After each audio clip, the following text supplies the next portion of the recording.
Olivier Zappa.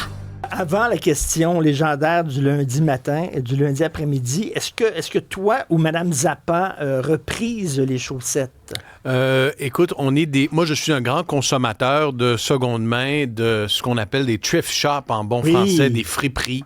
Alors que ce soit Source de Vie à Saint-Gabriel-de-Brandon, les Trouvailles de Mandeville à Mandeville, La Ruche qui est pas très loin, je les connais. Et en région, il y a parfois des perles, Richard.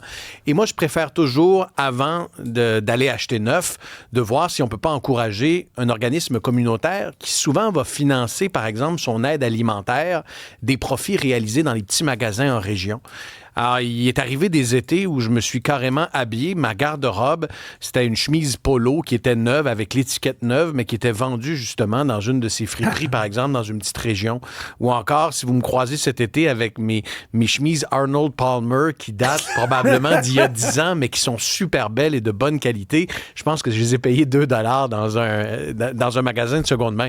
Alors oui, parfois, je suis un gars de contraste, mais j'aime beaucoup aller d'abord voir si c'est pas disponible dans un magasin. Tu sais, la Saint-Vincent-de-Paul, par exemple, Richard, va financer une partie de ses activités, de l'aide qu'elle offre à la communauté grâce à l'argent qui est fait dans les magasins. Oui. Alors, faut pas être gêné, faut pas tourner le dos, faut pas se dire, j'aurai les moyens de l'acheter neuf. Non, ça permet de récolter de l'argent et d'être réinvesti dans la communauté. Des chemises hawaïennes, des petits gilets de bowling aussi, là. Ah oui, ça c'est super beau, un petit look rétro. Ben oui. Alors, la question du lundi? Qu'est-ce que tu as fait en fin de semaine, P.O.? Ça a été une grosse fin de semaine.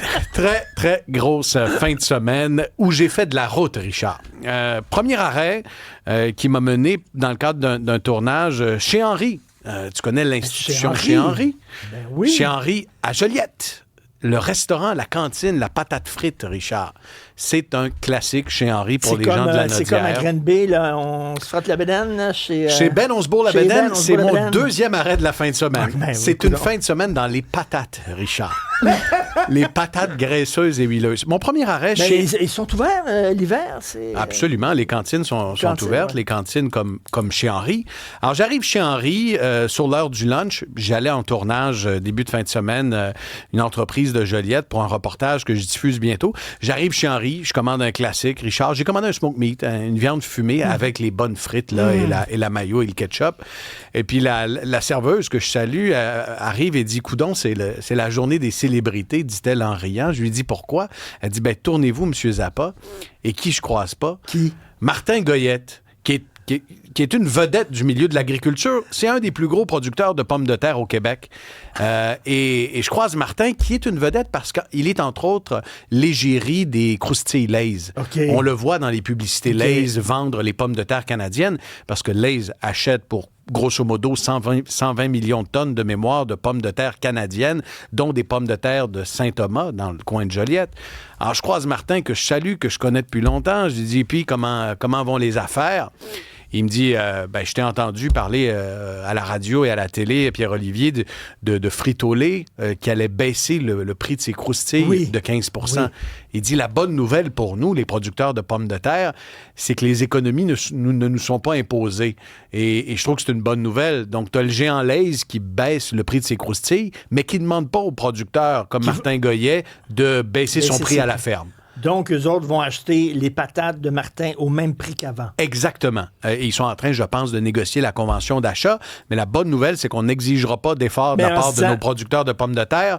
La marge de profit là, qui va être grugée, c'est celle de Lay's qui va baisser ses croustilles. OK, mais ils disent, chaque sac, on va perdre un peu d'argent dans chaque sac, mais on va en vendre plus de sacs. C'est l'objectif. Et on l'a déjà vu, hein. Vous avez vu le sac de Lay's il y a 2 semaines en spécial à 2,33 $.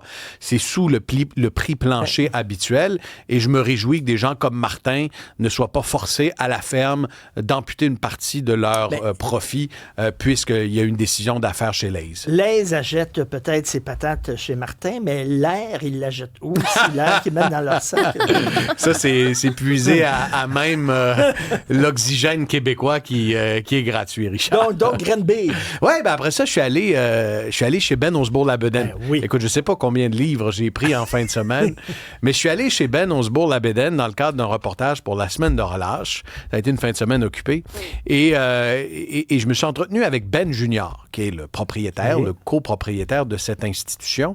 Pour ceux qui ne connaissent pas Ben Osbourne-Labédène, vous allez à Granby, c'est immanquable. Ah oui. Vous avez une grande statue qui sert d'enseigne néon à l'entrée.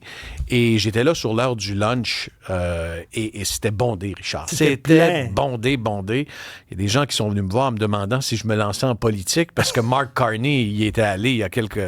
C'est un arrêt obligatoire. Moi, je suis allé avec Jean Lapierre, regretté Jean Lapierre. On s'ennuie beaucoup de lui. Absolument. Il était dans l'autobus lors d'une campagne électorale, puis je le suivais dans l'autobus, puis il est allé là pour justement parler aux candidats qui se pointaient chez Ben. C'est au cœur du fief de feu Jean Lapierre.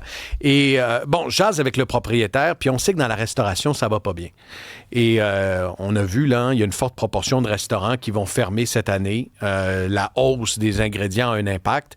Pour te donner une idée, il y a 25 ans de ça, Richard, un sac de fromage en grains, c'était 4 $ la livre. Aujourd'hui, c'est rendu 13 $ la livre. Alors, ça explique pourquoi ta poutine est passée de 5 à 10 $. Et chez Ben, ce qu'on m'a dit, c'est que ça allait plutôt bien et que le modèle cantine était plutôt résistant aux aléas de l'économie. Pour l'instant, ça va tellement bien qu'ils vont ouvrir un deuxième Ben Osbourne-Labédène. Ils vont ouvrir ça tout près du zoo de Granby. Alors, à Granby, il y aura un deuxième Ben Osbourne-Labédène. J'ai dit, il y a vraiment de la place pour une deuxième cantine. Dans la même ville? Dans la même ville. Et il m'a dit, regardez autour de vous, M. Zappa. Et il n'y avait pas tort. C'était rempli à craquer. Montréal, je veux un Ben Osbourne-Labédène à Montréal. J'ai demandé, j'aimerais ça qu'on en ait un. Pour l'instant, il y a la fameuse sauce poutine qui est en épicerie. Alors, la sauce Ben Osbourne-Labédène est disponible dans plusieurs épiceries. Et je te le dis, je lui ai demandé c'était quoi le repas le plus vendu. Est-ce que c'est la poutine avec des oignons, des saucisses, etc.? Il m'a dit non, c'est le classique. C'est la poutine avec le fromage quick et la sauce traditionnelle Ben Osbourne-Labédène. Mais c'est une véritable institution qui en est à sa 3e génération, Richard. Wow. Puis quand je regarde ça, puis je jasais avec le copropriétaire, ça m'a fait rendre compte d'une chose en regardant les résultats trimestriels des géants de la restauration comme Tim Hortons, Burger King la semaine dernière, qui avait une grosse baisse de rentabilité. Je me suis dit, si un jour je suis restaurateur, je préférerais de loin opérer une cantine. Une cantine de campagne comme ça, en région, où justement, la poutine va avoir autant d'attrait, les gens vont continuer d'arrêter, la demande va être aussi forte, et qui plus est, tu as la prime à l'institution, les gens vont chez Ben Osbourne-Labédène, prennent une photo, achètent un chandail. Et ça continue. Continue de fonctionner comme chez Henri, comme chez Tinours à La Tuque. Qui est Tinours à La Tuque. C'est l'arrêt privilégié de l'oracle de Dolbeau. Oh oui. L'oracle de Dolbeau, lorsqu'il quitte la région métropolitaine et qu'il embarque, par exemple, un de ses proches, un enfant, et qui se dirige vers Dolbeau, il arrête chez Tinours. C'est un arrêt obligatoire à La Tuque pour une bonne frite graisseuse, 2 moutardes choux. Mais tu sais, tu parlais Osbourne-Labédène. Je suis allé ce week-end dans un restaurant japonais avec ma douce. C'était des petites portions. C'était très bon, mais des petites portions assez chères. Je suis revenu chez nous, puis j'ai mangé chez nous aussi. J'avais encore faim. Là. Je me suis pas bourré à bédaine à cette place-là. Non, mais là, je te garantis que si tu y vas avec une petite poutine, par curiosité, ton japonais, c'était sur Laurier? C'était sur... Saint-Laurent. Sur Saint-Laurent. Sur Saint-Hubert, excuse-moi. Sur Saint-Hubert, OK. Non, sur la Plaza. Sur la Plaza. Ah, la Plaza. J'adore la Plaza. Plaza, moi aussi. Moi, je me tiens là. J'aime la Plaza Saint-Hubert. T'achètes des robes de mariée à la Plaza?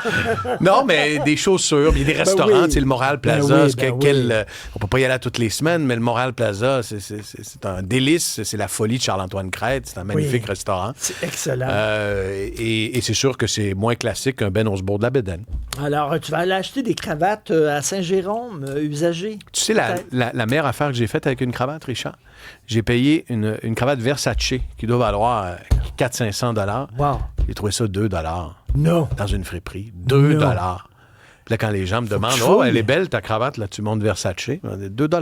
Mais il faut que tu fouilles dans les bacs. Quand tu vas au village des valeurs, il faut que tu fouilles dans les bacs. Puis des fois, tu peux trouver vraiment des découvertes. Faut pas que tu sois pressé. Faut pas que tu sois prêt. Puis je te le dis, sors de Montréal, va en région. Tu vas voir, tu vas avoir de belles surprises. J'attends ta liste. On ira magasiner, Richard.